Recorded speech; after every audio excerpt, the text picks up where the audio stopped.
Assalamualaikum warahmatullahi wabarakatuh. Alam. Selamat pagi, salam sejahtera untuk kita semua. Yang terhormat Ketua, Wakil Ketua, dan anggota Komisi 11. Yang saya hormati Pak Menteri PPN Kepala Bappenas, Bapak Wamen, beserta seluruh deputi yang hadir.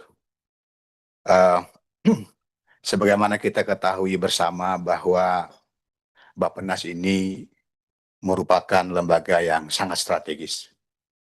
Dia mengorkestrasikan pembangunan kita, mengalaimankan berbagai macam kepentingan, sehingga seluruh program pembangunan tidak hanya bagus di perencanaan, tapi juga bagus dalam pelaksanaan, dan seperti kata Pak Menteri, bagus juga dalam dirasakan. Itu kuncinya, Pak. Karena bagus di perencanaan, bagus pelaksanaan, tapi kalau oleh rakyat rasanya belum sampai, Bapak akan terus-menerus mendapatkan komplain dan terus-menerus mendapatkan arahan-arahan. Presiden sudah memberikan penugasan kepada Bappenas setidaknya melalui 7 klaster, Pak, kalau saya lihat tadi ya, tentang Impres instruksi Presiden baik tahun 2025 maupun 2026. Saya hanya ingin konsentrasi pada 2 Impres, Pak. Yang pertama Impres nomor 11 tahun 2025. Karena saya ini orang daerah, Pak. Saya Marwan C. Hasan dari fraksi Partai Demokrat, daerah pemilihan Lampung 2. Impres ini bercerita tentang percepatan peningkatan konektivitas jalan daerah untuk mendukung swasembada pangan dan energi. Saya pikir lebih luas daripada itu, Pak, tujuan dari Impres ini. Kita tahu ya, kemantapan jalan daerah hari ini, Pak, jauh dari yang ingin dirasakan oleh rakyat. Jalan provinsi saya rasa tidak mencapai 70%, apalagi kalau kita lihat di luar Pulau Jawa. Apalagi jalan kabupaten, Pak. Di luar Pulau Jawa itu kalau dia bisa mencapai 50% itu sudah bagus. Ya. Kemudian di tengah-tengah lagi masyarakat kita atau pemerintah daerah kita sekarang terbatas sekali anggarannya karena dana transfernya kan menurun drastis. IGD ini menjadi satu-satunya harapan bagi masyarakat, bagi daerah untuk ya memperoleh kemantapan jalan. Sehingga konektivitas kita lancar, distribusi kita lancar, anak-anak sekolah lancar, hasil produksi lancar, ekonomi bergerak, pada akhirnya juga pertumbuhan ekonomi juga akan meningkat, yang ujungnya ada kesejahteraan.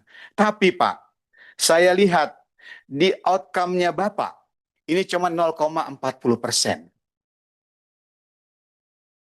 Jadi kalau saya mengatakan 0,40%, seolah-olah negara ini membiarkan 60% jalan ini rusak.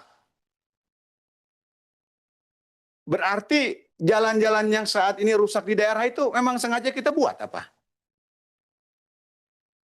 Kan tidak begitu semestinya. Semestinya tidak begitu. Semestinya ya kita harus membuat kemantapan yang lebih besar daripada itu.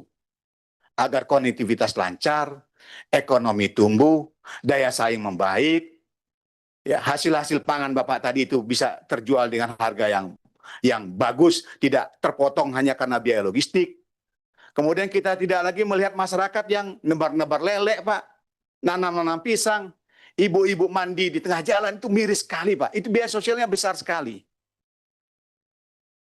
Menciptakan persepsi di masyarakat seolah-olah negara ini tidak hadir. Kita biarkan begitu saja gitu loh. Oleh karena itu, Pak, saya usul, Pak, di forum ini, agar Bapak sampaikan juga kepada pemerintah, kemantapan jalan daerah ini kita harus buat minimal 75% mantap. Nasional sudah 90 ya, Pak ya. Daerah itu 75% saja, Pak. Kalau memang niat kita untuk mempermudah konektivitas, menggerakkan ekonomi, dan mendorong pertumbuhan ekonomi di masyarakat. Pada akhirnya kan kesejahteraan. Karena jalan yang jelek itu juga menjadi ekonomi biaya tinggi, Pak. Seharusnya masyarakat bisa jual jagungnya harga 3.000 per kilo, gara-gara transportasinya mahal, jadi hanya 2.000 sekilo. Seharusnya dia beli beras hanya 14.000, gara-gara transportasi mahal, dia harus beli beras 16.000 sekilo. Nah itu juga sudah menciptakan kemiskinan baru, Pak. Itu bab pertama, Pak, tentang jalan. Yang kedua, saya ingin bicara tentang Impres nomor 8 tahun 2025.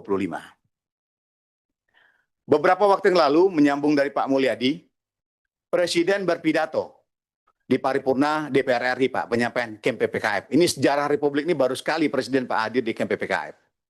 Apa yang beliau sampaikan?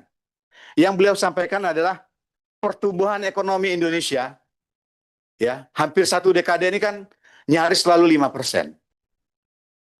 Kalau dia, saya tidak salah ingat, beliau menghitung 7 tahun terakhir lah 35%. 35% kalau kali 7, 35 Pak ya. Tetapi yang terjadi apa? Ternyata yang terjadi adalah meningkatnya kemiskinan dan rentan miskin kan Pak ya. Kalau tidak salah itu datanya hampir puluhan juta itu.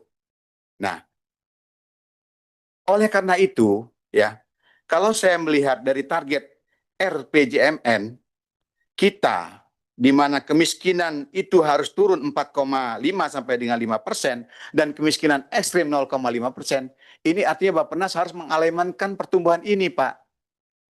Kok negara ini ekonominya tumbuh, kemiskinannya tidak turun signifikan, kemiskinan ekstrimnya tidak nol, yang terjadi kelas menengahnya semakin berkurang. Sementara kita tahu yang menggerakkan ekonomi kita kan hampir 80% adalah kelas menengah kita mulai daya belinya. Jadi ini Pak, kalau ini sih saran Pak ya. Ini di mana yang salah dengan pertumbuhan ekonomi tinggi ini? Kok tidak berimpak pada kesejahteraan? Kok tidak signifikan menurunkan kemiskinan? Kok tidak bisa menghapuskan kemiskinan ekstrim? Kenapa kelas menengah kita menjadi semakin berkurang? 10 juta Pak kalau tidak salah. Dalam satu dekade terakhir ini menurun kelas menengah kita. Dari saya itu aja Pak. Terima kasih banyak. Semoga Bapak sehat selalu dan bisa sukses mengorkestrasikan pembangunan Indonesia menuju kesejahteraan. Wassalamualaikum warahmatullahi wabarakatuh.